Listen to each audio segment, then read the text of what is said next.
ठीक है, आज की इस वीडियो हम डिटर्मिनेशन के बारे में बात करेंगे। ठीक है, पूरा मैं इस वीडियो में आपको डिटर्मिनेशन पूरा चैप्टर पढ़ा दिया जाएगा। ठीक है, तो चलिए डिटर्मिनेशन का सबसे पहले ये डेफिनेशन लिखिए। डेफिनेशन है if linear equation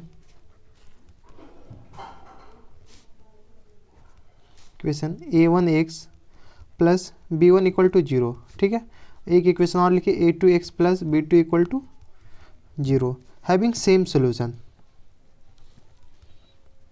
having same solution.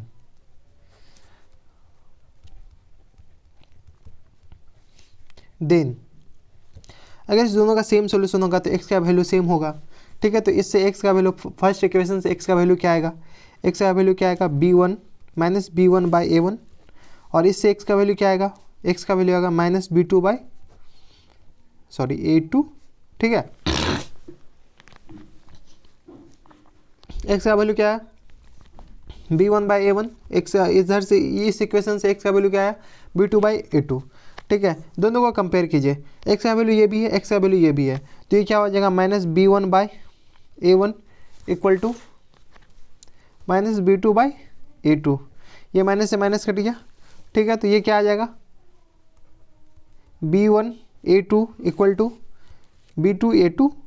ठीक है, इसको अगर इस साइड ले आएंगे तो इस साइड ले आएंगे तो क्या आ जाएगा, सॉरी b1 b2, इस साइड अगर सॉरी b1 a2 a1 आएगा। ठीक है, ठीक है, इसको अगर अरेंज करके लिखेंगे तो अरेंज करके लिखने के बाद क्या आएगा a1 b2 minus a2 b1 equal to 0। ठीक है, इसको आप याद रखिए, इसको याद रखिए। एक्सप्रेशन, ये जो एक्सप्रेशन आया ना, this expression is called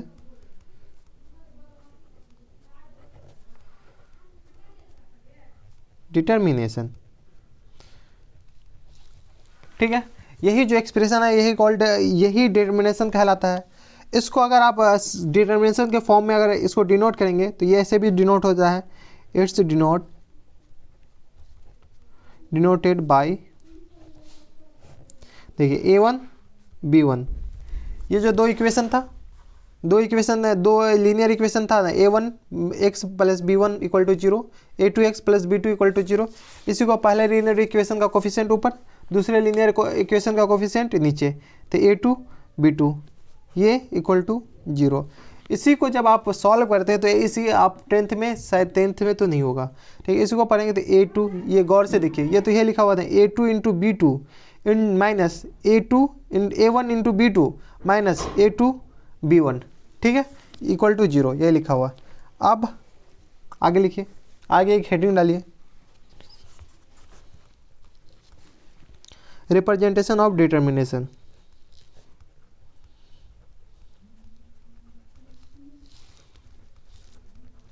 off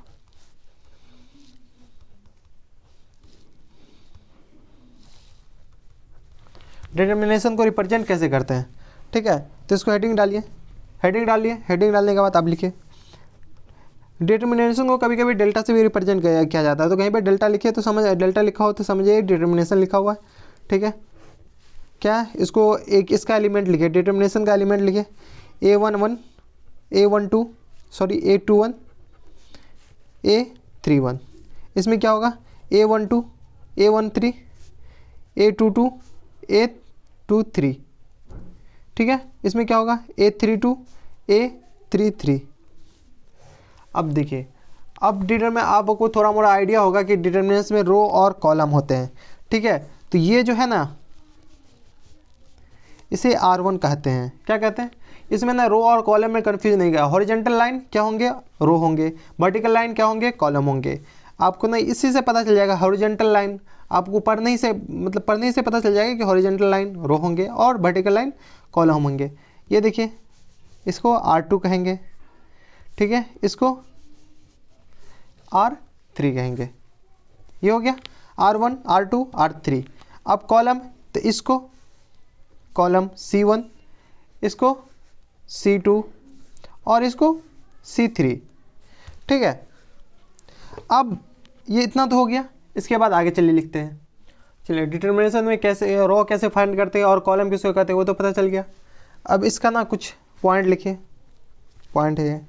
order अगर कोई कहेगा किस ऑर्डर का ये डिटर्मिनेंट है तो ऑर्डर लिखिए ORDER, ऑर्डर। नंबर ऑफ रो गुनी नंबर ऑफ कॉलम। ठीक है, कोई बोलेगा ऑर्डर निकले तो जितना रो होगा मल्टीप्लाइड बाय जितना कॉलम होगा। ठीक है, इसके बाद आगे लिखिए इनर डिटर्मिनेशन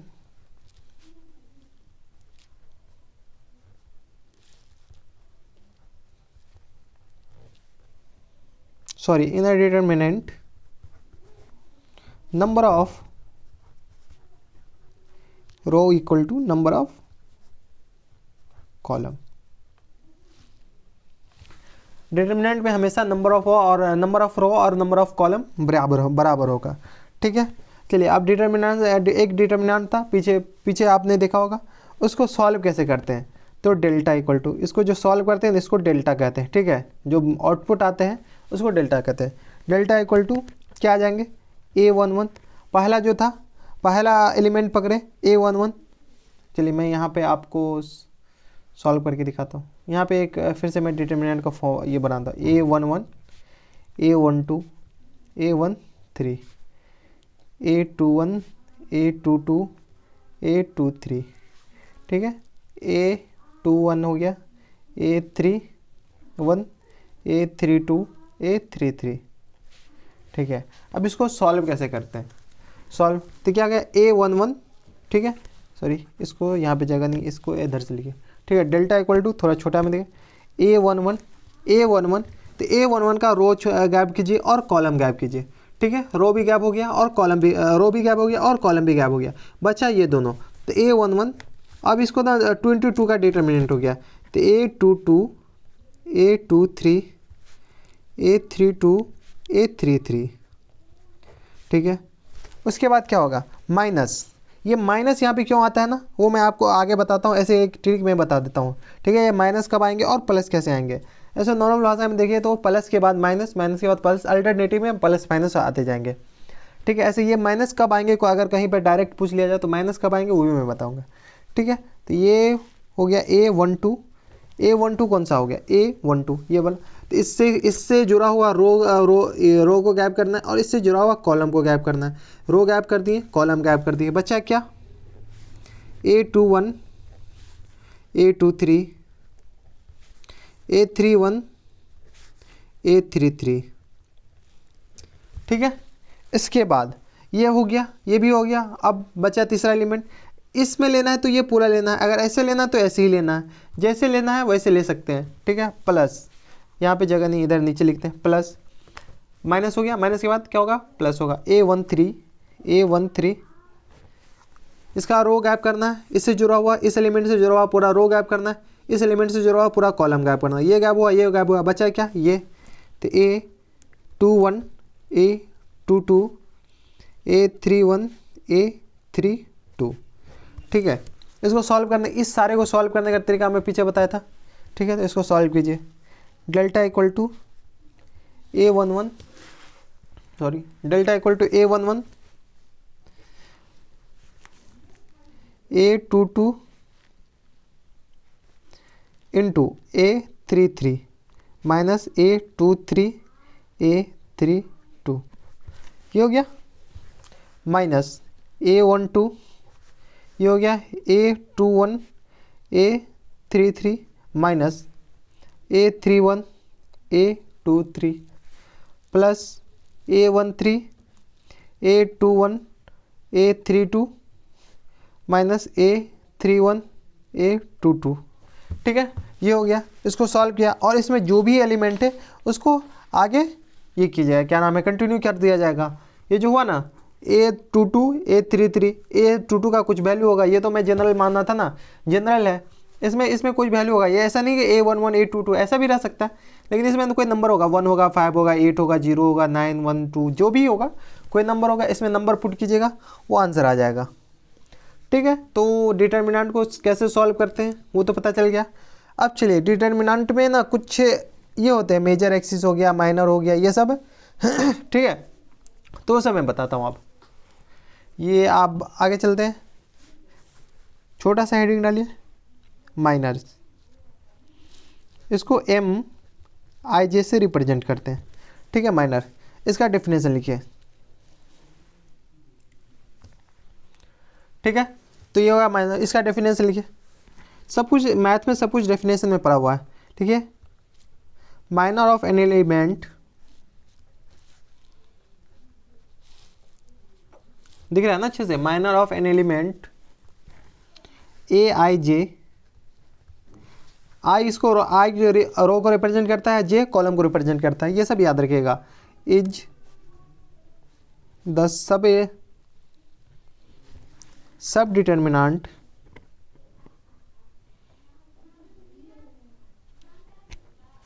which is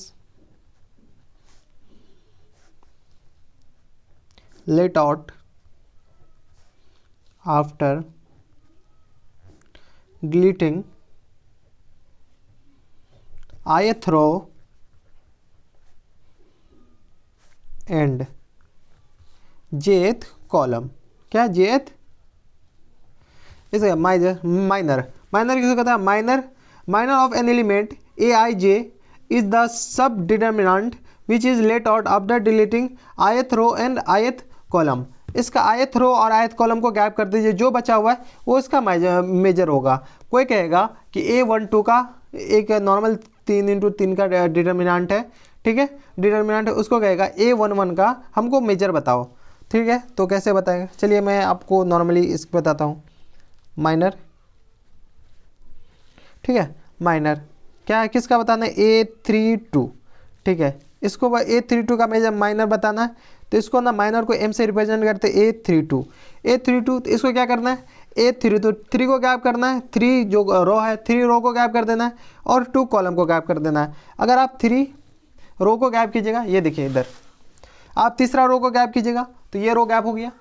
और क्या है, A32 दूसरा कॉलम को गैप करना है, दूसरा कॉलम को गैप करना है, ये गैप हो गया, ये गैप हो गया, बचा अपन के पास कितना, A11 A22 A13 A23, ठीक है, ये बचा। तो ये बस यही तो है सब, ये यहाँ पे तो क्या कर रहा है, सब डिटर्मिनेंट।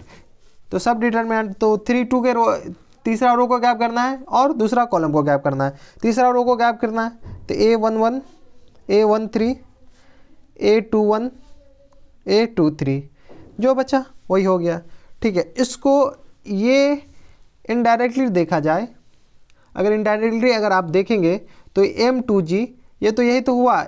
अगर आप इसको सॉल्व करते हैं, इसको डिटर्मिनेंट से सॉल्व करेंगे, अगर चलिए आपको कुछ 3 एलिमेंट दिया होगा, ठीक है, किसी रो का 3 एलिमेंट दिया होगा या किसी कॉलम का 3 एलिमेंट दिया होगा, आपको उसी एलिमेंट का मेजर दिया होगा, ठीक है। तो आपको डेल्टा निकालना है, तो कैसे निकालिएगा, तो सीधी सी बात है, delta equal to A11 M11, ठीक है, माइनस इसी रो, इस अगर आपको कोई और रो दिया हुआ है A12 M12 plus A13 M13, okay,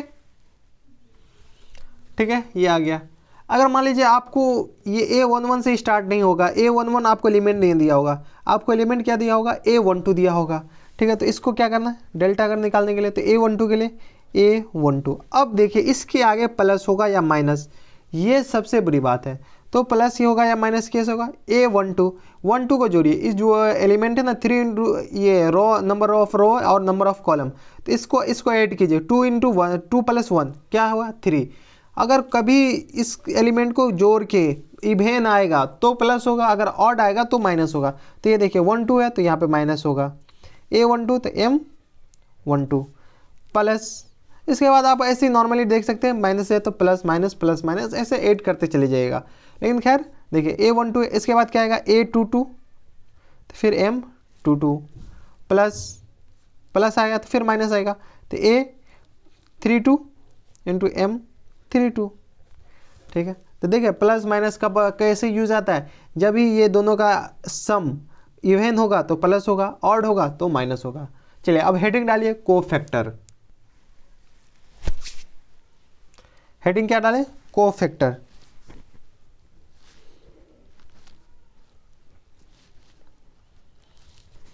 इसको Cij से रिप्रेजेंट करते हैं। मेजर को m से रिप्रेजेंट करें, वैसे कोफैक्टर को c से रिप्रेजेंट करते हैं।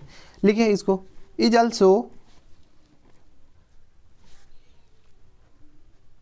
Equal to minor.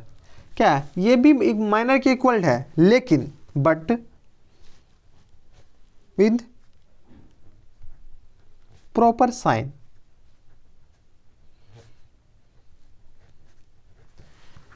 ये क्या क्या is sorry is also equal to minor, ये माइनर के इक्वल है, लेकिन ये साइन के साथ है। अगर साइन जहाँ पे कहाँ पे कौन सा साइन होगा, कहाँ पे कैसा साइन होगा, वो साइन के साथ है। मेजर साइन के साथ नहीं था, सॉरी माइनर साइन के साथ नहीं था, और कोफैक्टर साइन के साथ होगा। अगर साइन के साथ नहीं हो तो ये माइनर हो जाएगा, अगर साइन के साथ हो तो कोफैक्टर हो जाएगा। ठीक है, तो कोफैक्टर का सिंपल सा एक फॉर्मूला लिख लीजिए, Cij इक्वल टू -1 की power i plus J into Mij। तो यहाँ से आप अगर आपको कोई माइनर दे रखा होगा तो आपको कोफैक्टर आ जाएगा, आसानी से आ जाएगा। ठीक है, जैसे मान लीजिए कोफैक्टर आपको दिया हुआ, कोई एलिमेंट दिया हुआ A32, इसका कोफैक्टर निकालना है। A32 का कोफैक्टर निकालना है तो क्या करना है, कुछ नहीं करना है, C32 सॉरी, तो कोफैक्टर है, कोफैक्टर निकालना है, A32 का कोफैक्टर निकालना है, तीसरा रो और दूसरा कॉलम। तो कोफैक्टर में ना आपको डायरेक्ट ये जो रो है कॉलम में बदल जाता है, कॉलम रो में बदल जाता है। तो ये 32 है ना, तो ये कोफैक्टर होगा 2 3। क्या हो गया, रो कॉलम में बदल गया और कॉलम रो में बदल गया। तो कोफैक्टर निकालना है तो इक्वल टू 2 3 को जोड़िए, क्या आएगा माइनस, तो माइनस इंटू Mij। ठीक है, तो M32। अगर कोई बोलेगा A11 का कोफैक्टर निकालना है, सॉरी 12 का मान लीजिए, 11 में तो सेम आ जाएगा। ठीक है, A12 का कोफैक्टर निकालना है तो कोफैक्टर डायरेक्ट रो कॉलम में बदला, कॉलम रो में बदला। ठीक है, इक्वल टू -M12। ठीक है, जो माइनर है ना, माइनर सेम रहेगा, माइनर का रो और कॉलम सेम रहेगा, सिर्फ कोफैक्टर का रो और कॉलम बदलेगा, कोफैक्टर का रो और कॉलम बदलेगा। यहाँ पे एक फॉर्मूला में थोड़ा सा चेंज कीजिए, Aj होगा। ठीक है, यहाँ पे Aj होगा, क्या होगा Aj। ठीक है, cofactor Ij equal to -1 i plus J into major minor Ji। ठीक है, आप देखिए कोफैक्टर का कुछ प्रॉपर्टी लिख लीजिए, हेडिंग डालिए, property of cofactor. Properties of factor. ठीक है, कोफैक्टर का कुछ प्रॉपर्टी डालिए। प्रॉपर्टी क्या है, पहला प्रॉपर्टी लिखिए, delta equal to A11 C11 plus A12 C12 plus A13 C13। देखिए यहाँ पे ना प्लस आया ना माइनस आया, ये प्लस और माइनस विद साइन तो इसमें इंक्लूड है, इसमें भी विद साइन है। कोफैक्टर क्या होता है, माइनर के इक्वल होता है, लेकिन साइन के बराबर, साइन के साथ होता है। ठीक है, तो इसमें तो जो साइन है वो ऑलरेडी यहाँ पे आ गया, तो ये 1 2 1 2 क्या इवन है, ऑड है, 2 1 2 + 1 3 आया, ये ऑड है, ऑड है तो ऑड में माइनस आता तो अंदर माइनस आ गया, माइनस माइनस प्लस हो गया, तो इसीलिए प्लस आ गया सब में, तो विद साइन है। ठीक है, ऐसे डालिए, डेल्टा इक्वल टू मान लीजिए किसी का भी देखिए, A13 तो C13 प्लस A23 तो C23 प्लस A33 तो C33। ठीक है, तो डेल्टा निकालने के लिए इसमें कोई भी साइन उनकी जरूरत नहीं है, डेल्टा डायरेक्ट, अगर कोई नंबर दिया हो, कोई एलिमेंट दिया हुआ, उसका कोफैक्टर दिया हुआ है तो दोनों को मल्टीप्लाई कीजिए, सब कुछ दोनों को तीनों को अलग अलग मल्टीप्लाई करके जोड़ दीजिए, आ जाएगा। ठीक है, दूसरा लिखिए इसमें, A11 A31 plus sorry C31, A11 C31 plus A12 दिख रहा है ना, A12 C32 plus A13 C33 equal to 0। ये हमेशा होगा always. A11 C31 A12 C32 A13 C33 equal to 0। इस तीनों का प्रोडक्ट करके सम जो होगा वो हमेशा 0 होगा, हमेशा याद रखिएगा। ठीक, तीसरा पॉइंट डालिए, ये स्टार डालिए। ये आपको अक्सर और बेशतर काम आएगा, ये ऑलमोस्ट जेईई मेंस में भी काम आएंगे, जेईई एडवांस में भी काम आएंगे अगर ये आपसे हो जाएंगे तो, ठीक है। डेल्टा इक्वल टू क्या है, A11 A12 A13, आप 3/3 का एक डिटर्मिनेंट लिखे, A21 A22 A23 A31 A32 A33।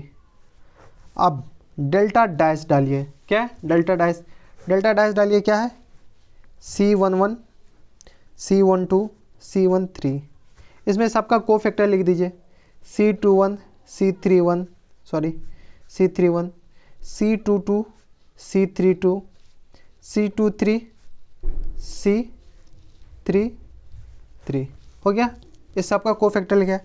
इसमें ना ये कोफैक्टर, इस दोनों में ना रिलेशन है, डेल्टा और डेल्टा डैश। डेल्टा डैश कौन सा है, डेल्टा डैश अपन को हो गया कोफैक्टर वाला, और डेल्टा कौन सा हो गया, ये नॉर्मल एलिमेंट वाला, ठीक है। तो इस दोनों का रिलेशन निकालना है। रिलेशन क्या है मैं आपको बताता हूँ। इफ ऑल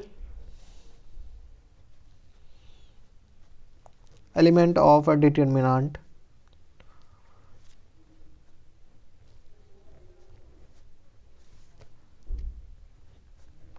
डेल्टा, तो delta dash equal to delta n-1 where n is order. ये याद रखिए, ये बहुत ज़्यादा इंपॉर्टेंट है, आपको डायरेक्ट क्वेश्चन बन जाएगा कि if all element of determinant delta, तो डेल्टा डैश क्या होगा, डेल्टा n-1। तो इसका वैल्यू आप आराम से निकाल जाएंगे अगर आपको डेल्टा दे रखा है तो, ठीक है। इस पे क्वेश्चन हम आपको आगे पढ़ाएंगे। चलिए कुछ प्रॉपर्टी ऑफ डिटरमिनेंट लिखते हैं, ठीक है। आगे हेडिंग डालिए प्रॉपर्टी ऑफ डिटरमिनेंट, हेडिंग डालिए प्रॉपर्टी ऑफ डिटरमिनेंट, ठीक है। चलिए प्रॉपर्टी 1 देखिए, हम सबसे पहले लिख लिए, उसके बाद आपको लिखने में टाइम नहीं ज़्यादा लगेगा, इसलिए प्रॉपर्टी 1 है, if all row are interchange by their corresponding column. क्या करें, इफ़ ऑल रो को अगर इंटरचेंज कर देते करस्पॉन्डिंग कॉलम से, then value of the determinant no change.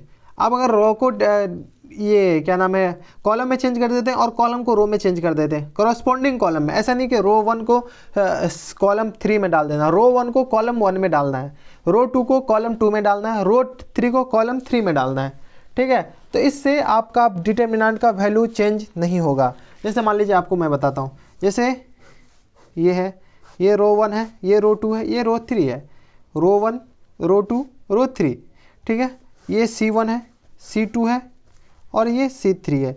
इसको इसमें डाल देना है और इसको इसमें डाल देना है, इसको यहाँ पे डाल देना है, इसको इसमें चेंज कर देना है, इसको इसमें चेंज कर देना है, इसको इसमें चेंज कर देना और इसको इसमें चेंज कर देना, इसको इसमें चेंज कर देना है, इसको इसमें चेंज कर देना और इसको इसमें चेंज कर देना। तो इससे डिटरमिनेंट का वैल्यू चेंज नहीं होगा, ठीक है। ये तो कह रहा है if all row are interchange by their corresponding column value of determinant no change. दूसरा प्रॉपर्टी क्या है, इफ़ एनी टू रो और 2 column are interchange to each other. क्या कर रहा है, इफ़ कोई भी 2 रो और कोई 2 कॉलम को इंटरचेंज कर देना आपस में, then value of the determinant change in only sign. क्या कर रहा है, कोई भी 2 रो या 2 कॉलम को इंटरचेंज करेंगे तो वैल्यू ऑफ डिटरमिनेंट सिर्फ चेंज होगा मैग्नीट्यूड में नहीं बल्कि साइन में चेंज होगा। अगर +5 आ रहा है तो -5 आ जाएगा, +10 आ रहा है तो -10 आ जाएगा, -10 आ रहा है तो +10 आ जाएगा, ठीक है। सिर्फ वैल्यू में चेंज नहीं आए, ये साइन में चेंज आएगा, वैल्यू में कोई चेंज नहीं रहेगा। आगे देखिए property 3, if all element of any row. क्या करें, if all element of any row और कॉलम आर 0। क्या करा, कोई भी एलिमेंट है, कोई भी डिटरमिनेंट का कोई भी एलिमेंट, किसी भी रो का सारा एलिमेंट 0 है, रो का सारा एलिमेंट या किसी भी कॉलम का सारा एलिमेंट 0 है, then the determinant value will be 0। किसी भी रो और डिटरमिनेंट का किसी भी रो 0 या कॉलम 0 सारा एलिमेंट, तो वैल्यू ऑफ डिटरमिनेंट 0 हो जाएगा। आगे देखिए प्रॉपर्टी 4, ये सब लिखते जाइएगा, ठीक है। इफ़ एटलीस्ट 2 रो और 2 कॉलम आर आइडेंटिकल। क्या करा, एटलीस्ट, इफ एटलीस्ट 2 रो और 2 कॉलम आर आइडेंटिकल, ठीक, आइडेंटिकल और proportional, then value of the determinant will 0। क्या करा, आइडेंटिकल हो या प्रोपोर्शनल हो, या मतलब अगर मान लीजिए 3 हो 9 9 9 हो, या फिर और दूसरा कॉलम 6 6 हो, ठीक है। तो 9 और 6 दोनों आपस में प्रोपोर्शनल है, तो ये जीरो, इस डिटर्मिनेंट का वैल्यू जीरो होगा। जैसे मान लीजिए यहाँ पे है determinant A1 A2 A3, lambda A1 lambda A2 lambda A3, lambda को हम बाहर लेंगे तो दोनों डिटर्मिनेंट का दोनों रो सेम है, और तीसरा रो से हमको मतलब नहीं है, तो इसका डिटर्मिनेंट क्या होगा, जीरो होगा, इसका जो वैल्यू आएगा वो जीरो होगा। अगला प्रॉपर्टी देखिए, सॉरी इसमें नहीं है,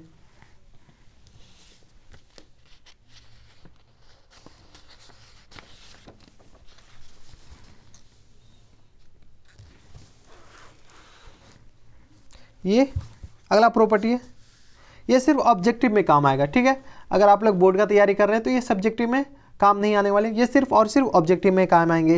यहाँ पे लिख लीजिए ओनली फॉर ऑब्जेक्टिव, ठीक है। प्रॉपर्टी 5 है, इफ़ ऑल रो और ऑल कॉलम, ठीक है, सारा रो और सारा column in AP then value of the determinant will be zero.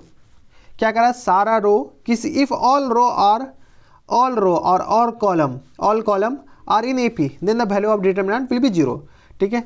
जैसे मान लीजिए ABC है, एक पहला रो XYZ है, ये तीनों ना आपस में AP में है, ये AP में है, ये भी AP में, ये भी AP में, तो इसका जो डिटर्मिनेंट होंगे ना वो जीरो होंगे।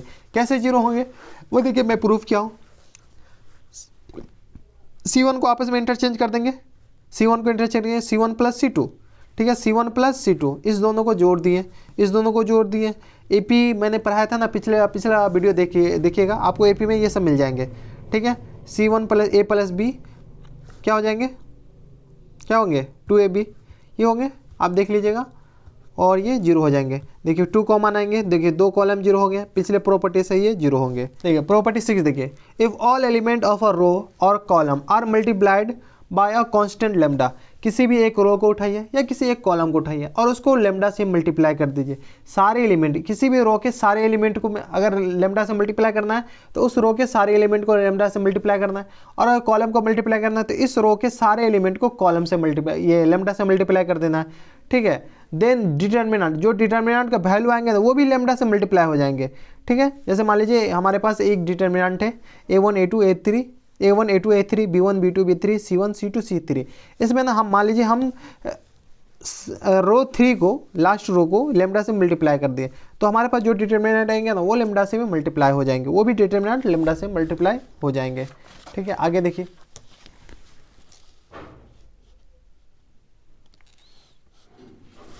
Property 7, if all element of the row और column are the sum of 2 और मोर देन 2।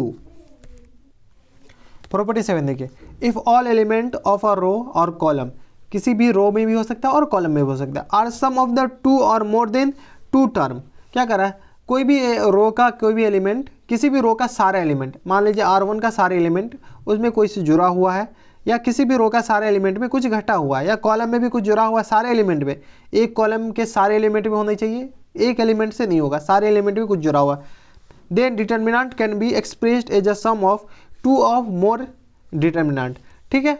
जैसे मान लीजिए ये एग्जाम्पल से समझिएगा, जैसे मान लीजिए किसी डिटर्मिनेंट का ये है A1x plus A2y plus A3z, R1 है, R2 है, B1 B2 B3, R3 है, C1 C2 C3, ठीक है।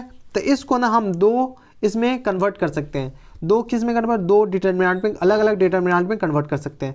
पहला डिटर्मिनेंट x और y z को छोड़ दीजिए, नॉर्मल है, वैसे लिख दीजिए A1 A2 A3 B1 B2 B3 C1 C2 C3, ठीक है। दूसरा डिटर्मिनेंट क्या होगा, A1 तो हम लिख लीजिए, प्लस दूसरा डिटर्मिनेंट x y z हमारा बचा है, तो x y z, दूसरा डिटर्मिनेंट का फर्स्ट रो क्या होगा x y z, फिर second row A2 B2 B3 B1 B2 B3 C2 C1 C2 C3, ठीक है। आगे देखिए, इसी का तीसरा कर सकते हैं, इसी का बी पार्ट का ही है, ठीक है, वो ए था, इसका B. In 3x3 order determinant R1 R2 R3 are the sum of L minus L M minus N N minus N, ठीक है, element respectively, then the determinant can be expressed are as a sum of L into M into N, ठीक है। इसको example से समझिए, delta R अपन के पास देगा, are यहाँ पे वेरिएबल है, ठीक है, A R B R C R, ये आर मल्टीप्लाई में है, ठीक है, ये A1 वाला आर नहीं है, ठीक है, सबके मल्टीप्लाई में, आर सबके मल्टीप्लाई में, ठीक है। तो इसका मतलब क्या है, किसी भी वेरिएबल डिटर्मिनेंट का वेरिएबल डिटर्मिनेंट को अगर सम करना है, ठीक है, सिग्मा अलग गया, सिग्मा मतलब सम, तो जो वेरिएबल है ना उसी में सिर्फ सम लगेंगे। जैसे मान लीजिए A1R B1R BC1R, पहले रो वेरिएबल है तो पहले रो में सम लगेंगे, बाद में कि एज इट इज रहेंगे, ठीक है, इसमें कोई दिक्कत नहीं है। सम जहाँ पे मान लीजिए, यहाँ पे मान लीजिए R है, R1 से लेके N तक है, तो यहाँ पे इसको सम करके इसमें लिख दीजिए, इसको सम करके इसमें लिख दीजिए, इसको सम करके इसमें लिख दीजिए, ठीक है, और बाद बाकी को एज इट इज सॉल्व कर दीजिए, ठीक है। This method only applicable when variable only and only lines in one row और वन कॉलम। देखिए यहाँ पे एक कंडीशन है, क्या कह रहा है, this method only applicable when variable only and only lies in one row और वन कॉलम। सिर्फ एक रो में होनी चाहिए, एक ही रो में वेरिएबल होनी चाहिए। मान लीजिए एक रो में वेरिएबल हो गया, इस रो में भी वेरिएबल हो गया, तो ये मेथड इसमें अप्लाई नहीं करेगा। इस रो में, इस कॉलम में वेरिएबल हो गया, इस कॉलम में भी वेरिएबल हो गया, तो ये मेथड यहाँ पे अप्लाई नहीं करेगा। सिर्फ एक रो में होनी चाहिए वेरिएबल या एक कॉलम में होनी चाहिए वेरिएबल। आगे में कैसे होगा, आगे अगर दो रो में वेरिएबल हुआ तो कैसे सॉल्व करना, वो हम आपको आगे बताएंगे, ठीक है। ये सिर्फ एक ही रो के लिए वैलिड है, ठीक है। देखिए इसमें प्रॉपर्टी थोड़ा ज़्यादा है, तो ठीक है, अगला प्रॉपर्टी देखिए, if all element of the row और column multiplied by constant lambda. क्या कर रहा है, if all element of the row और column multiplied by constant lambda, then add into other row और column, then value of the determinant will remain same. ये समझे, एक बार और से मैं पढ़ता हूँ। If all element of the row और column, if all element of a row और column multiplied by constant lambda, किसी भी रो या किसी भी कॉलम को किसी भी कांस्टेंट लेमडा से मल्टीप्लाई कर देते, किसी भी कांस्टेंट से, ठीक है, into then added into other row, इस दोनों को किसी भी दूसरा रो में ऐड कर देते हैं या कॉलम में ऐड कर देते हैं, then value of the determinant will remain same. ये अपना ये एग्जाम्पल से समझिए। मान लीजिए कोई हमारे पास डिटरमिनेंट है डेल्टा, उसका एलिमेंट है A1 A2 A3 B1 B2 B3 C1 C2 C3।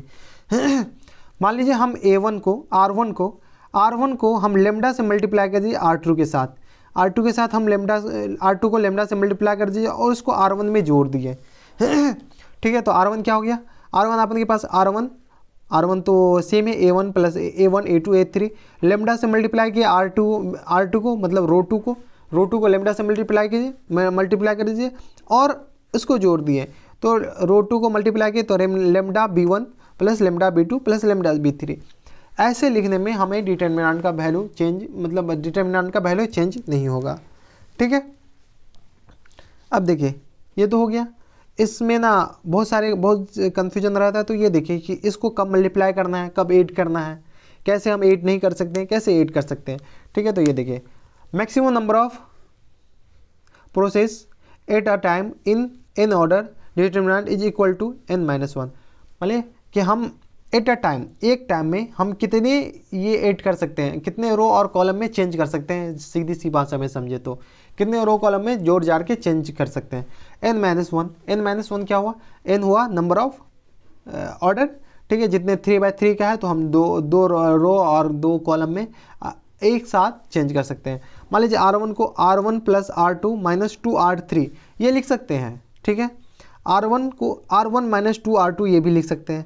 R1 को R1 इंटू R3 ये नहीं लिख सकते, मल्टीप्लाई नहीं कर सकते हैं, ठीक है। R2 को R1 प्लस R3, R2 को यहाँ पे, जहाँ एक बात समझ लीजिए कि जैसे जहाँ से चालू होगा R2 को, तो यहाँ पे R2 होना कंपलसरी है, पहला वाला कंपलसरी है। C3 तो C3 माइनस, देखिए C3 माइनस 2C1 ये लिख सकते हैं। देखिए C3 स्टार्ट है, C3 यहाँ पे भी है, C3 यहाँ पे, C3 यहाँ पे है, लेकिन प्लस 2R1। कॉलम को कॉलम में ही जोड़ना है, कॉलम को रो में नहीं जोड़ना है। कभी कोई भी कांस्टेंट को रो से मल्टीप्लाई करके कॉलम में नहीं जोड़ देने, ठीक है। रो को रो में ही जोड़ना है, कॉलम को कॉलम में ही जोड़ना है, ठीक है। R1 को देखिए, R1 रो, R यहाँ पे रिप्रेजेंट करता है रो को, C रिप्रेजेंट करता है कॉलम को, ठीक है। तो R1 ये हो गया, ये सारा हो गया, ठीक है।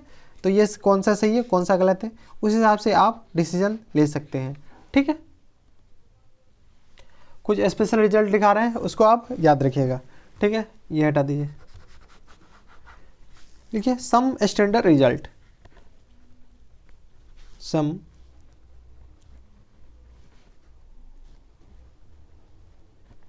Standard result,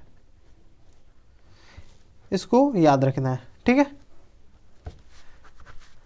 some standard result. पहला ए बी सी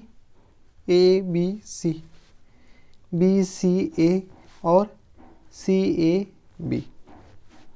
तो इसको गौर से देखिएगा ना, तो ये आपस में इंटरचेंज करके लिखा गया है। देखिए ए बी सी, फिर बी को पहला में डाल दिए थे बी सी ए, फिर सी को पहला में डाल दिए तो सी ए बी। देखिए ये एक इधर घिसकते जा रहा है, ठीक है। इसको याद रखने का सिंपल सा मैं तरीका बता रहा हूँ, ठीक है। एक घिसकते जा रहा है, पीछे होते जा रहा है। देखिए ए बी सी, फिर बी आ गया फर्स्ट में, फिर सी आ गया फर्स्ट में, लास्ट में सी। तो इसको याद रखें, इसका 3-4 रिजल्ट होते हैं, इसको याद रखिएगा। और कैसे आते हैं ना, ये मैं आपको आगे बताऊँगा, लेकिन अभी डायरेक्ट याद रखिए। इसका पहला होता है 3ABC minus a cube minus b cube minus c cube, ठीक है। इसी को अगर आप सॉल्व कीजिएगा ना, तोड़ तार के अगर सॉल्व कीजिएगा, ठीक है, इसी को अगर माइनस अगर कॉमन लीजिए, माइनस कॉमन लीजिएगा तो a cube plus b cube plus c cube minus 3ABC, यही होगा। माइनस से अगर कॉमन ले लिए तो, ठीक है। इसको अगर आप देखिए सॉल्व कीजिएगा ना, आपको एक फार्मूला याद होगा, a cube plus b cube plus c cube minus 3ABC का। याद नहीं होगा तो मैं आपको बता रहा हूँ, A plus B plus C, ठीक है, into A square plus B square plus C square minus A B minus B C minus C A. I think याद आ गया होगा, नहीं याद आया तो मैं आगे बताऊँगा। इक्वल टू 1/2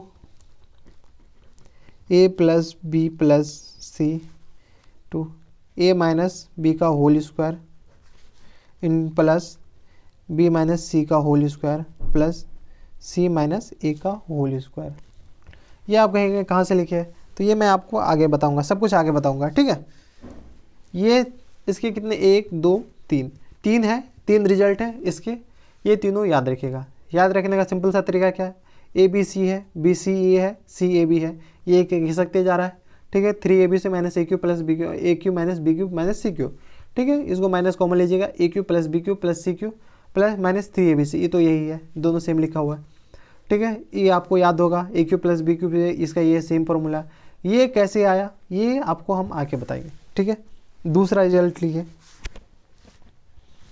ये बहुत इंपॉर्टेंट है, ये आपको बहुत काम आएंगे, ठीक है। इसमें 3 स्टार लगा लीजिए।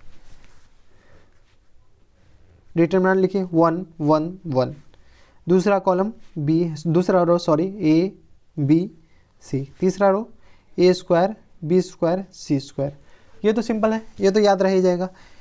जैसे ही आप इसको ऐसा देखिएगा तो इसमें सीधा से ए minus b minus c into c minus ए। ये कुछ नहीं, आप इसको सॉल्व कीजिएगा तो डायरेक्ट ये फॉर्म बनेंगे, ठीक है। ये कैसे बनेंगे वो मैं आपको प्रूफ करके दिखाऊंगा, ये सब याद रखिएगा। देखिए 1 1 1 a B C A square है, देखिए 1 ए स्क्वायर 1 बी स्क्वायर, ऐसे है। इसमें क्या है, a minus b minus C minus a, ठीक है। आगे देखिए इसके आगे वाला 1 a cube 1 b cube 1 c cube, ठीक है। ये तीसरा लिख लीजिए। इसमें भी वही सेम है, a minus b minus C minus a into a plus B plus सी। देखिए इसमें 3 हो गया तो इसमें एक ऐड हो गया, ए plus B plus C.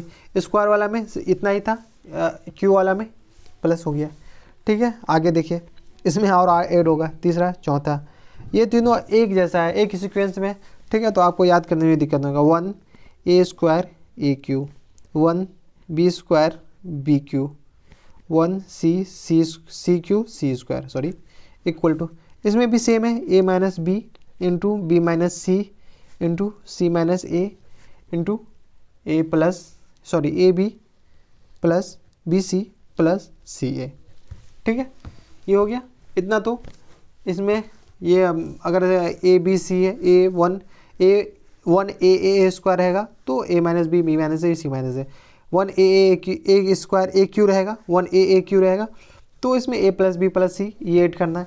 1 A square a Q रहेगा 1 ए स्क्वायर ए क्यू रहेगा, तो इसमें a b plus b c plus c है, बस इतना ही ऐड करना है, ठीक है। सारा प्रॉपर्टी हो गया। चलिए 1-2 क्वेश्चन करते हैं। क्वेश्चन लिखिए, अपने पास क्वेश्चन है, find the value of determinant, find the value of determinant लिखे a माइनस बी माइनस सी, ठीक है, 2b दिख रहा है ना, 2b और 2c, 2a b minus C minus a, और इधर लिखना है 2c, 2a 2b, और इधर लिखना है c minus a minus b। इसका वैल्यू निकालना है। हमारे पास ऑप्शन है, कितने हैं, 4 ऑप्शन है। पहला 0, दूसरा ऑप्शन है यहाँ पर ये पास a प्लस बी प्लस सी, तीसरा ऑप्शन है यहाँ पर के पास क्या है, a प्लस बी प्लस सी का होल स्क्वायर, और तीसरा ऑप्शन, चौथा ऑप्शन है अपन के पास नॉन ऑफ दिस, नहीं, a प्लस बी प्लस सी का होल क्यूब। ये हमारे पास ऑप्शन है और इसको सॉल्व करना है। सॉल्व कैसे करना है वो मैं आपको बताया था ना, रो को चेंज करना है, रो को रो में ऐड कर, r1 को r1 लेमडा से कोई कांस्टेंट से मल्टीप्लाई करना है, फिर ऐसे करके चेंज करना है। डिटरमिनेंट सॉल्व करने का सिंपल सा फंडा ये है कि अपना मैक्सिमम नंबर ऑफ 1 बनाए या मैक्सिमम नंबर ऑफ 0 बनाए, जितना हो सके उतना 0 बना ले, आपका ना सारा काम सही हो जाएगा। क्या करना है, मैक्सिमम नंबर ऑफ हमको 0 बनाना है, सही है। इस कितने 3 3 6 3 9 9 एलिमेंट में मैक्सिमम नंबर ऑफ 0 बना लीजिए, आपका डिटरमिनेंट सॉल्व हो जाएगा। ठीक है, तो सॉल्व करने के सबसे पहले आपको कुछ दिख रहा है, देखिए अगर मान लीजिए इस सबको ऐड करेंगे तो क्या दिखेगा, सबको ऐड कीजिए तो a minus B 2b, b बचा माइनस सी 2c, सबको ऐड कर दीजिए, सबको आपस में ऐड कर दीजिए। r1 को क्या करना है, r1 plus r2 plus r3, r1 को क्या लिखना है, r1 को r1 में r2 r3 को ऐड कर देना है, सबको ऐड कर देना है। सबको ऐड कीजिएगा तो देखिए क्या बचेगा, a माइनस बी माइनस सी, देखिए मैं एक बार यहाँ पे रफली कर देता हूँ, a माइनस बी माइनस सी, इसमें 2b ऐड करना है, ठीक है, और इसमें 2c ऐड करना है। देखिए c बचा, इसमें b बचा, प्लस c बचा, प्लस b बचा, और प्लस a बचा, देखिए a प्लस बी प्लस सी बचा, ठीक है। इसमें अगर ऐड कीजिएगा तो देखिए इसमें भी a प्लस बी प्लस सी बचेगा, तो ऊपर वाला कॉलम हमारे पास रो क्या हो गया, a प्लस बी प्लस सी, ये क्या हो गया, ये भी a प्लस बी प्लस सी हो गया, ये भी अपन के पास क्या हो गया, a प्लस बी प्लस सी। देखिए ये तीनों आपस में सिमेट्री है तो सिमेट्री रिजल्ट भी आएंगे, ठीक है। नीचे वाले को हमको कुछ नहीं करना है क्योंकि नीचे वाला कुछ किए नहीं है, 2c b माइनस सी माइनस ए 2c, ये हो गया 2b c माइनस ए माइनस बी, ठीक है। अब क्या करना है, इसमें से कॉमन लेना है, लीजिए कॉमन, क्या कॉमन आएंगे, a प्लस बी प्लस सी, जैसे ही कुछ कॉमन लेंगे तो a प्लस बी प्लस सी, ये जैसे कॉमन तो ये पूरा में कॉमन आएगा, ऐसा नहीं कि एक में से कॉमन आएगा, एक 1 बचा, ये भी 1 बचा, ये भी 1 बचा, ये 2b बचा, b माइनस सी माइनस ए, 2b बचा, 2c बचा, 2c बचा, और c माइनस ए माइनस बी, ठीक है।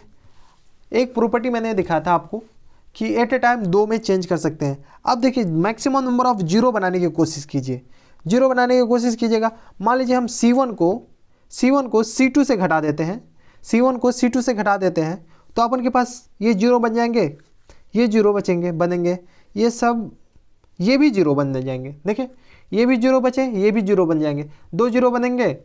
अगर मान लीजिए c2 को c3 से घटा दें, इसको इससे घटा देंगे तो ये 0 बन जाएंगे, ये सब नहीं बनेंगे 0, ठीक है। तो देखिए घटाइए, ये तो अपन के पास है, ये अपन एक यहाँ पे लिखना जरूरी है कि क्या कर रहे हैं आप। c1 को किस में घटाना है, c1 को किससे घटाना है, c1 माइनस c2, और c2 को किससे घटाना है, c2 माइनस c3। देखिए घटाइएगा, घटाने के बाद अपन के पास ये तो पहले से a प्लस बी प्लस सी, इसको इससे घटाइएगा 0, ये बनेंगे, इसको इससे घटाइएगा 2 माइनस बी बचा माइनस सी, तो b प्लस सी प्लस ए, ये बच गया, इसको इससे घटाइए, ये भी 0 बन गए, ठीक है। आप देखिए इसको, आप कॉलम 2 को देखिए, कॉलम 2 को किससे घटाना, कॉलम 3 घटाना, कॉलम 2 में से कॉलम 3 घटाना, अरे 3 घटाएंगे, ये भी 0 बन गए, ये 0 बने, ये भी घट गया, ये अगर घटेंगे इसमें से तो माइनस बी माइनस बी ए प्लस बी प्लस सी, अब ऐड करके देखिए ऐसा आएगा, ठीक है। इसमें से देखिए ये घटेंगे तो सी है, सी बचेंगे, ठीक है, ये ए बचा, सी है, सी कैंसिल होगा, सी प्लस में आएगा तो ए प्लस बी प्लस सी, ये भी बच जाएंगे। ठीक है, ये 1 2 बी और ये सी माइनस ए माइनस बी, ये इतना आ गया। ठीक है, अब मैक्सिमम नंबर ऑफ जीरो, अब और जीरो बना सकते हैं। अगर मान लीजिए हम किसी को आपस में इंटरचेंज करते हैं तो जीरो तो नहीं बनेंगे, जीरो बनेंगे, जीरो नहीं बनने वाले हैं, सीधी सी बात देख लीजिए, जीरो तो नहीं बनने वाले। तो जीरो नहीं बनने वाले तो आपस में इंटरचेंज करके फिर से वही भारी बन जाएगा, भारी बनेगा। तो इसको आप डायरेक्ट सॉल्व कर लीजिए। सॉल्व किससे कीजिएगा, इससे कीजिएगा, ऐसे ऐसे, जीरो से मल्टीप्लाई, ये भी जीरो, ऐसे कीजिएगा, ऐसे ऐसे, तो ये भी जीरो। हमको सिर्फ एक ही रो सॉल्व करना है। तो देखिए सॉल्व कीजिए, डेल्टा इक्वल टू क्या हो जाएगा, ए प्लस बी प्लस सी, ये तो हमारे पास पहले से है। ये 1 इंटू ये गया ए plus B plus C into a plus B plus C minus 0 into minus A plus B plus C. ठीक है, ये गया, इतना हो गया। देखिए ये 0 हो गया क्योंकि 0 इंटू 0, अपन के पास क्या बचा, ए plus B plus C into a plus B plus C into a plus B plus सी, तीन को डायरेक्ट ए प्लस बी प्लस सी का होल क्यूब। देखिए अपन के पास होल क्यूब।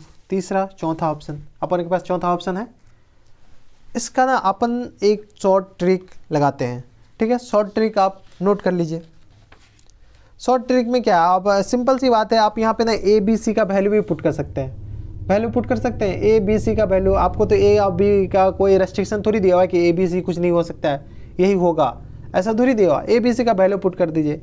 वैल्यू अगर पुट करते हैं, मान लीजिए ए बी सी का वैल्यू पुट करते हैं, दूसरा पेज देखते हैं, दूसरा पेज में ये इस साइड में रहने दीजिए। ठीक है, ये इस साइड में आपको दिख रहा है, दिख रहा है ना थोड़ा सा, हाँ दिख रहा है थोड़ा सा, ये मैं दिखाने की कोशिश कर रहा हूँ, हाँ अब दिख रहा है, ये यहाँ पे रहने दीजिए। ठीक है, अगर मान लीजिए ए बी सी का वैल्यू पुट करते हैं, ए को हम 0 मानते हैं, इसको शॉर्ट ट्रिक कह सकते हैं। इससे दूसरा भी मैटर बताऊंगा। ठीक है, तो अब ए को अगर 0 मानते, सॉरी ये तो इधर भाग गया यार, क्वेश्चन तो दिख रहा है ना आपको, हाँ दिख रहा है। शॉर्ट ट्रिक, ए को अगर हम 0 मानते हैं, बी को 1 मानते हैं और सी को भी 1 मान लेते हैं, तो ए की जगह 0 पुट कीजिए। 0 माइनस 1 क्या हो गया, 0 माइनस 1 माइनस 1, ये अपन के पास बचा -2। इसमें ए को क्या माने 0, ये भी बचा 0, ये कितना बचा, ये 2 बचा। देखिए सब में वैल्यू पुट कीजिए, सॉरी अच्छा ये भी ए है तो ये भी 0 बचा। ठीक है, सब में वैल्यू पुट कीजिएगा, ये 2 बचा, ये भी 2, ये 0, ये 2, ये 2, ये 0। ठीक है, सॉल्व कीजिए, ये सब तो कैंसिल आउट हो गया, बचे कितना, ये 0 इंटू 0 -2 इंटू -2 इंटू 2, बचा अपन के पास कितना आएगा, 2 दूनी 4 दूनी 8, अपन के पास टोटल आएगा +8 में। ठीक है, ये जो +8 आया, हम ए बी सी को ना हम ऑप्शन में डालते हैं। ऑप्शन अपन के पास क्या है, ऑप्शन ये है ना, देखिए ए बी सी का वैल्यू डालने पे +8 आना चाहिए। ए की जगह 0 है, ये पहला ऑप्शन तो ऐसे ही कैंसिल आउट हो गया। ए की जगह 0 डालें, देखिए 0 डालें 0 आ गया, 1 डालें 1 आ गया, सी डालें 1 आ गया। ठीक है, तो ये 0 + 1 + 1 क्या हो गया, 2 आया, हमारे पास 8 आने चाहिए। 1 डालें 1, 0 + 1 2, 2 की स्क्वायर 4, 2 की क्यू 8, हमारे पास चौथा ऑप्शन आ गया। ठीक है, अब देखिए इसका अगला ऑप्शन, अगला मेथड मैं आपको बताता हूँ। देखिए इसका एक ट्रिक देखिए, जैसे इस टाइप का क्वेश्चन हो ना, देखिए अल्टरनेटिव दे रखा है ना, ये बी सी फिर ए सी फिर एक सिमेट्रिक दे रखा है। सिमेट्रिक अगर इस टाइप का देखा तो power of diagonal element equal to power of answer element. ठीक है, तो देखिए इसका पावर 1 है, इसका पावर 1 है, इसका पावर 1 है, तो इस तीनों का पावर क्या है, 3 1 1 1, तीनों का पावर 1, ये 3। ठीक है, ये तो ऐसे नॉर्मली नहीं काम आएंगे। ठीक है, आप वैल्यू पुट कर सकते हैं। ठीक है, ऐसे एग्जामिनर बहुत चालाक होता है, वो आपको वैल्यू पुट करके आंसर, वैल्यू पुट करने वाला आंसर नहीं देगा, सीधा सी बात। तो ये 1 1 1, ये तीनों को ऐड कीजिएगा, ये आ जाएगा। ठीक है, चलिए एक और क्वेश्चन लिखिए। क्वेश्चन है अपन के पास a² + 1 ba ca। ठीक है, a b a² + 1 sorry b² + 1 और सी बी। अगला एलिमेंट, अगला कॉलम है a c b c C square plus 1, ठीक है, इक्वल टू व्हाट। इसमें ऑप्शन है a square plus B square plus C square, a square plus B square plus C square plus 1, A square plus B square plus C square plus 2 और 0। ये पहला option है, ये दूसरा option है, ये तीसरा ऑप्शन है और ये चौथा ऑप्शन है। ठीक है, ये 4 ऑप्शन हो गए। इसको सॉल्व कैसे करेंगे, कुछ सोच रहे हैं? सबसे पहले क्या करना है, अब देखिए सबसे पहले देखिए a square plus 1 a b a c, a b b a b square plus 1 b c, c a c b c square plus 1, ये है। देखिए इसमें कुछ मल्टीप्लाई करके कुछ कॉमन आ जाएगा। अगर मान लीजिए हम इसमें सारे में फर्स्ट रो में ए से मल्टीप्लाई कर दें, इसमें ए से मल्टीप्लाई कर दें, इसमें बी से मल्टीप्लाई कर दें, इसमें सी से मल्टीप्लाई कर दें, सी से ए बी सी से मल्टीप्लाई कर देंगे तो ये इसका रिजल्ट क्या आएगा, देखिए मल्टीप्लाई कीजिए A into A square plus 1 A square B A square C, इसमें मल्टीप्लाई कीजिए B square A B into B square plus 1 into B square C, C square A C square B C into C square plus 1। नहीं, इतना आया। अपन रो में multiply किए हैं ना, रो में मल्टीप्लाई किए हैं, जब इसमें ए बी सी से मल्टीप्लाई किया तो ए बी सी से डिवाइड भी करेंगे ना। चलिए डिवाइड कर देते, 1 बाई ए बी सी, जितना मल्टीप्लाई किया उतना डिवाइड भी करेंगे। अब अपन रो में मल्टीप्लाई किए, इस बार कॉलम में देखिए कुछ कॉमन आ रहा है। देखिए कॉलम में ए कॉमन आ रहा है, इसमें बी बी भी कॉमन आ रहा है, इसमें सी सी सी कॉमन आ रहा है। कॉमन लीजिए 1 बाई ए बी सी, ये तो है ये ए बी सी। अगर कॉमन लेते हैं सब में से तो इसमें से ए कॉमन लेते हैं तो ए स्क्वायर प्लस 1 बचा, इसमें बी स्क्वायर बचा, इसमें सी स्क्वायर बचा। इसमें भी अगर कॉमन लेते हैं तो इसमें बी बचा, बी स्क्वायर प्लस 1 बचा, इसमें सॉरी बी स्क्वायर सॉरी ए बचा ना, तो ए स्क्वायर बचा ना, इसमें बी स्क्वायर प्लस 1, इसमें सी स्क्वायर बचा। इसमें से अगर कॉमन लिए क्या, इसमें से इस कॉलम में से सी कॉमन लिया तो इसमें बचा ए स्क्वायर बी स्क्वायर और सी स्क्वायर प्लस 1। अब देखिए अब कुछ दिख रहा है। अगर मान लीजिए इस तीनों कॉलम को ऐड कर देते हैं, तीन इस R1 में R2 R3 ऐड कर देते हैं तो ये a square plus B square plus C square plus 1 आएगा, ये भी a square plus B square, ये तीनों सेम आएगा। ये सब तो ये दोनों तो कैंसिल आउट हो गया। ठीक है, तो अब कहेंगे मल्टीप्लाई किए फिर कैंसिल कर दिए, इससे फ़ायदा क्या है, मल्टीप्लाई किए फिर कॉमन लिए। तो हम रो में मल्टीप्लाई किए, कॉलम से कॉमन लिए, रो में मल्टीप्लाई किए ताकि कॉलम में कॉमन आ जाए। ठीक है, तो ये कैंसिल हो गया। इसमें से देखिए सॉरी यहाँ पे अपन ये तो हो गया, ये मल्टीप्लाई हो गया। इसके बाद R1 को क्या लिख सकते हैं, R1 plus R2 plus R3। देखिए रो को ऐड कीजिए, रो में ऐड कीजिए R1 R2, इस सबको अगर ऐड कर रहे हैं, ऐड करेंगे तो अपन के पास फर्स्ट रो का फर्स्ट एलिमेंट क्या आएगा, a square plus B square plus C square, इसमें भी ए स्क्वायर प्लस ये सेम आ जाएंगे। ठीक है, तो a square plus B square plus C square plus 1, ये सारा अगर कॉमन लेंगे तो ऊपर वाला बचेगा क्या 1 1 1, ये बचेगा क्या बी स्क्वायर प्लस 1, ये क्या बचेगा बी स्क्वायर, ये अपन के पास क्या बचेगा सी स्क्वायर और सी स्क्वायर प्लस 1। ठीक है, सॉरी 1 हो गया। अब देखिए अब तो इतना आ गया। जैसे कॉलम में रो में 1 आ जाए या कॉलम में 1 आ जाए तो सीधा सा फंडा है कि 0 बनाने की कोशिश करें। ठीक है, जैसे ही रो और कॉलम में, तो देखिए कॉलम रो में जो 1 आ गया तो अब इसको इससे घटा देंगे या इससे घटा देंगे तो अपन के पास 0 आ जाएंगे। हाँ 0 आ जाएंगे। तो C1 को क्या कीजिए, अपन C1 को घटाइए, C1 को C2 से घटा दीजिए। ठीक है, C2 को अपन घटा दीजिए, C2 से C3 को घटा दीजिए। देखिए इसको अगर अप्लाई करेंगे तो ये 0 आए, ये -1 आ जाएगा, ये भी 0 आ जाएगा। इसको इससे घटाएंगे ये 0, ये 1 आ जाएगा। इसको इससे घटाएंगे तो ये -1 आ जाएगा। ठीक है, ये 1 रहेगा, ये बी स्क्वायर रहेगा और ये सी स्क्वायर प्लस 1 ये पहले से रहेगा। अब इसको सॉल्व कीजिए, ये इससे तो ये 0, ये भी 0, ये भी 0, ये हो गया। तो इसे सॉल्व कीजिएगा। अपन के पास तो पहले से है ना ये a square plus B square plus C square plus 1। ठीक है, तो a square plus B square plus C square plus 1 ये तो है। और इसको सॉल्व कीजिए, माइनस माइनस 1 1। अपन के पास कितना है, सिर्फ ये आंसर आया, आ गया ये आंसर। अपन के पास ऑप्शन कितने नंबर पे है, दूसरा नंबर पे, तो हमारे पास दूसरा आंसर हो गया। ओके, ठीक है। इसको आप ऐसे भी सॉल्व कर सकते हैं कि ए बी सी का वैल्यू डालिए और क्वेश्चन में भी ए बी सी का वैल्यू डालिए और आंसर में भी ए बी सी का वैल्यू डालिए और आंसर आ जाएगा, आराम से आ जाएगा। ठीक है, लेकिन इसमें ये भी हो सकता है कि जीरो आ गया और इधर भी जीरो है, जीरो आ गया फिर तो दिक्कत हो जाएंगे ना तो ये कभी कभी आपको चेक करना पड़ेगा। ठीक है, एक क्वेश्चन लिखिए।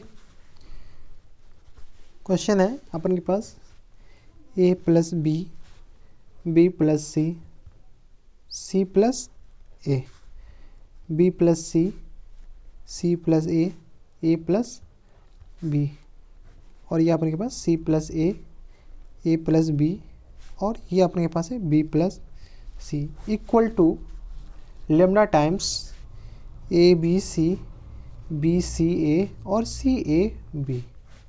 Find lambda. ठीक है, ऐसे क्वेश्चन में क्या करना है, अपन के पास कोई भी कंडीशन नहीं दे रखा हो तो सबसे सीधा सपाट कि ए बी सी का वैल्यू पुट कीजिए।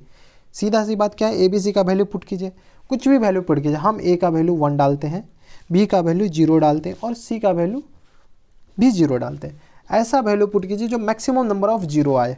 तो ए का वैल्यू 1 डाले, बी का 0, तो क्वेश्चन में डालिए ए का वैल्यू अगर 1 बी 0 ये डालते हैं तो अपने के पास 1 0 1, second row 0 1 1, third row 1 1 0 equal to lambda times a का वैल्यू 1 डालें 0 0, बी का वैल्यू 0, सी का वैल्यू 0, ए का वैल्यू 1, सी का वैल्यू 0, ए का वैल्यू 1, बी का value 0।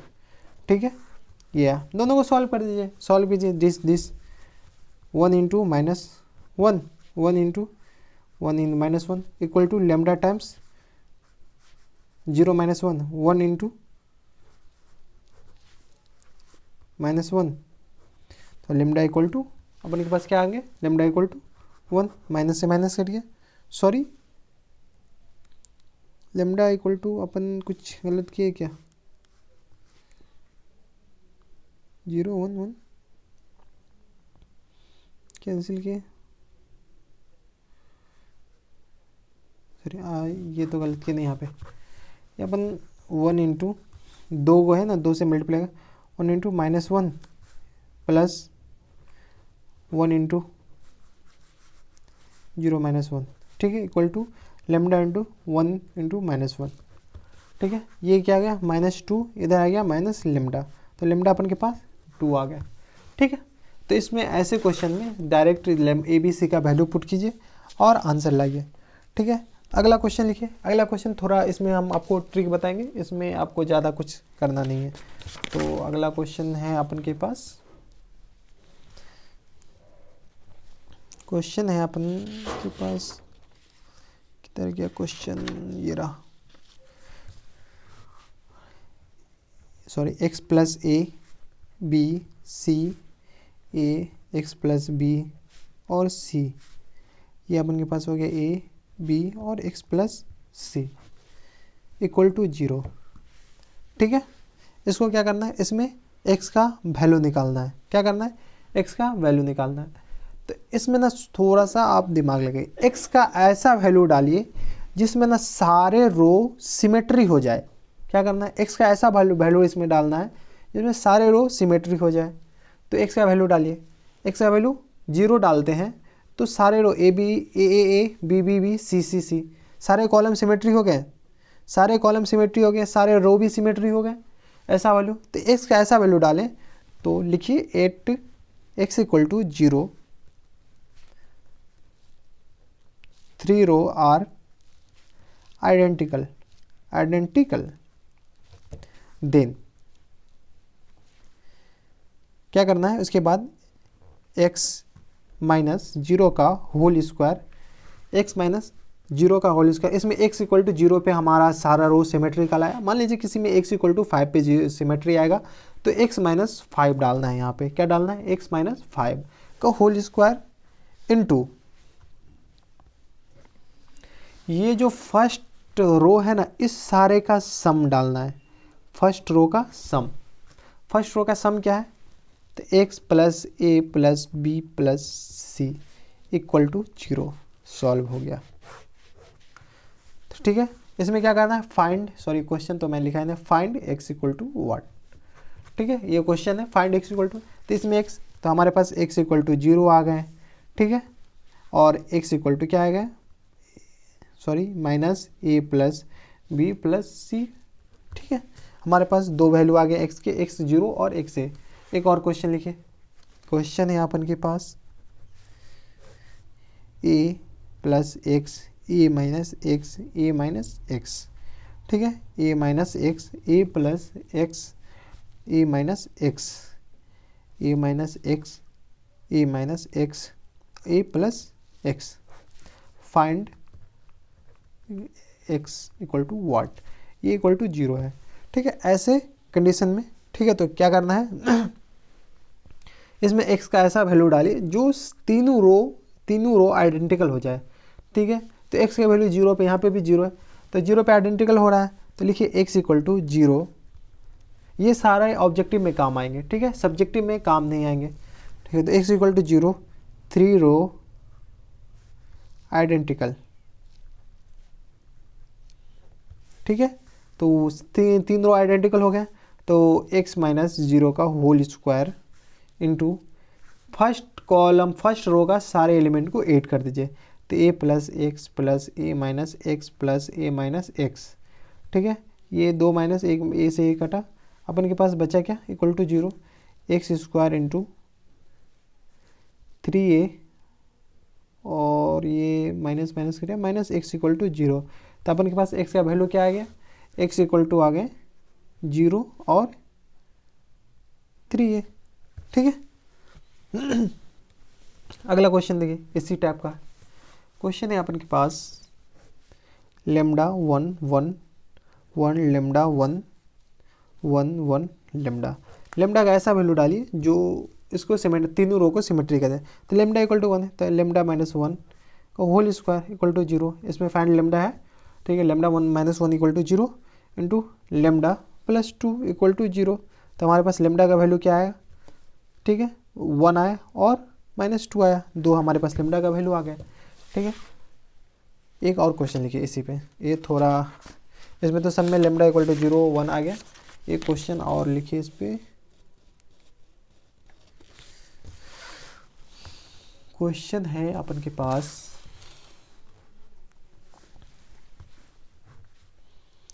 3x minus 8 3 3 3 3x minus 8 3 3 3 3x minus 8 equal to 0, find x।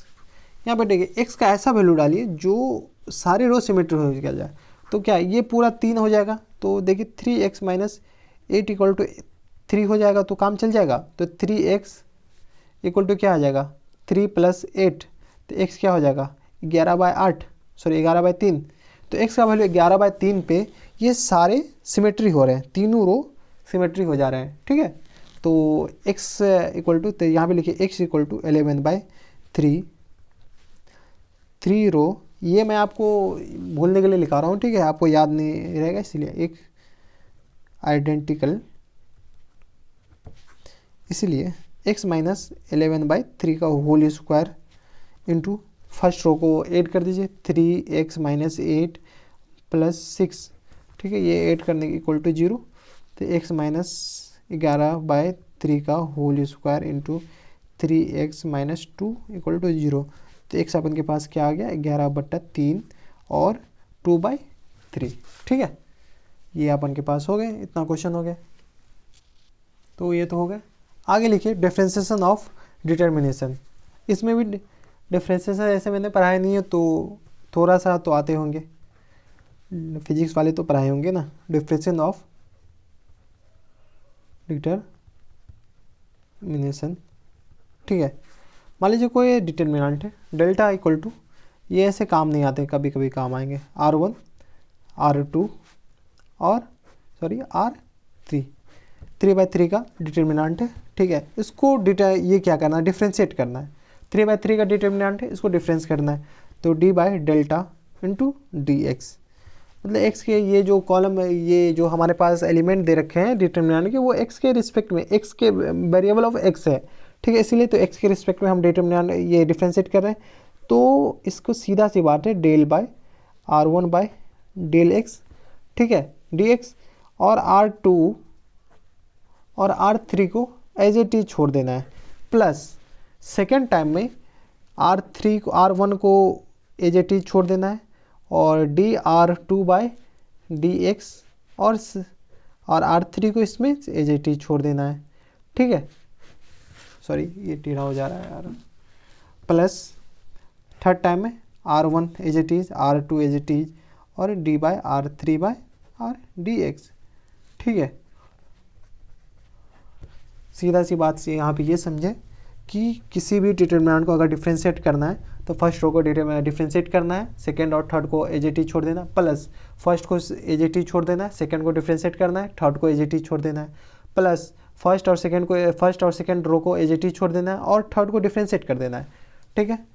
एक एग्जांपल के थ्रू समझ लीजिए, हमारे पास 2/2 का डिटर्मिनेंट है, e की पावर x 5 x स्क्वायर और 2, ठीक है।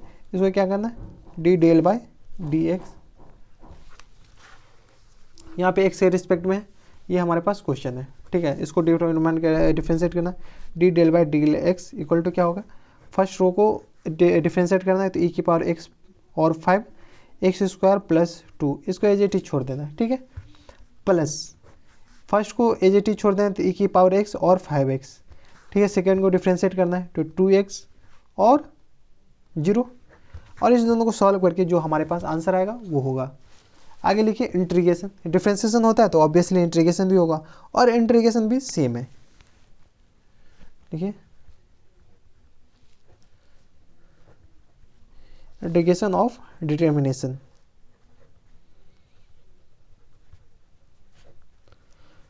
ठीक है, इंटीग्रेशन भी सेम है। If variable lies only and only one row, लिखिए इसमें थोड़ा सा कंडीशन है, ठीक है, if variable lies only and only one row or one column,